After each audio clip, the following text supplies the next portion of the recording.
Assalamualaikum warahmatullahi ta'ala wabarakatuh. Nama saya Abdul Basit bin Abdul Hadi. Nombor matrik saya 20BI0262. Hari ini saya akan membincangkan berkenaan ibrah daripada kesabaran Nabi Ayub. Latar belakang sasaran dakwah Nabi Ayub alaihissalam. Nabi Ayub dikenali sebagai seorang Nabi. Dia diuji dengan ujian melebihi manusia biasa.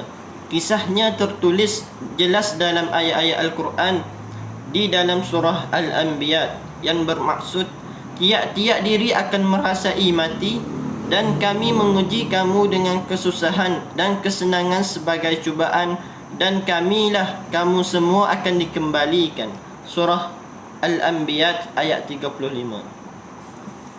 Antara seruan yang disampaikan Nabi Ayub alaihissalam ialah Nabi Ayub diutuskan kepada kelompok-kelompok yang tinggal di kawasan Hauran. Dia hidup di tengah-tengah kaumnya selama 70 tahun. Dan dia mengajak kaum-kaumnya menyembah Allah Subhanahu wa taala dan menyeru agar mereka beriman kepadanya. Orang-orang di sekitar menjauhinya. Yang masih baik hanyalah isteri dan 2 orang sahabatnya.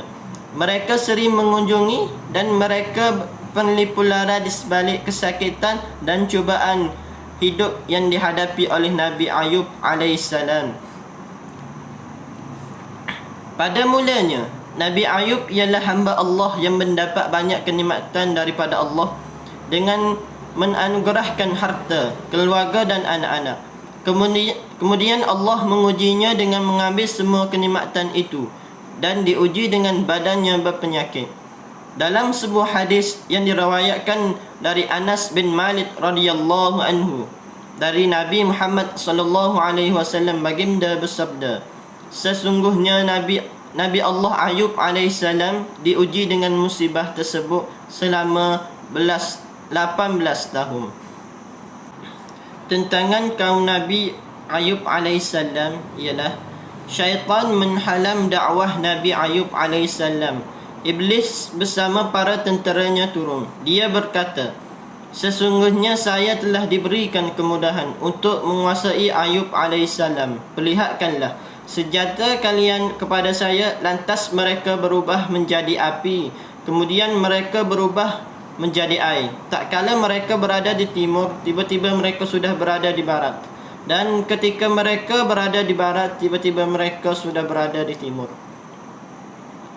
Setelah itu, Iblis mengutuskan satu kumpulan untuk pergi menuju ke kebun, dan satu kumpulan pergi menuju ke untanya, dan satu kumpulan pergi menuju ke lembunya, dan satu kumpulan lagi pergi kepada kambingnya untuk memusnahkan. Dan Iblis berkata, sesungguhnya hanya sifat sabar sahaja yang masih dapat melindungi dan mempertahankan diri daripada pengaruh kalian. Maka berikanlah musibah dan cubaan kepadanya dari setiap penjuru. Balasan yang diturunkan oleh Allah Subhanahu wa taala kepada Nabi Ayub. Orang-orang di sekitarnya mulai menjauhinya. Nabi Ayub ditimpa penyakit yang parah yang berpanjangan selama 18 tahun. Allah Subhanahu wa taala menarik semua nikmat yang ada padanya, iaitu harta dan ahli keluarganya.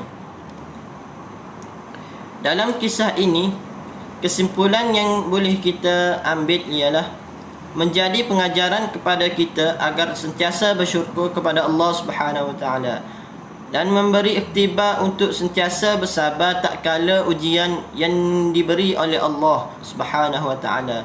Kerana kesabarannya dalam menghadapi ujian itu, Allah pun memujinya. Sesungguhnya kami dapati dia ialah Nabi Ayub alaihissalam, seorang yang sabar. Dialah sebaik-baik hamba. Sesungguhnya dia amat taat kepada Tuhannya.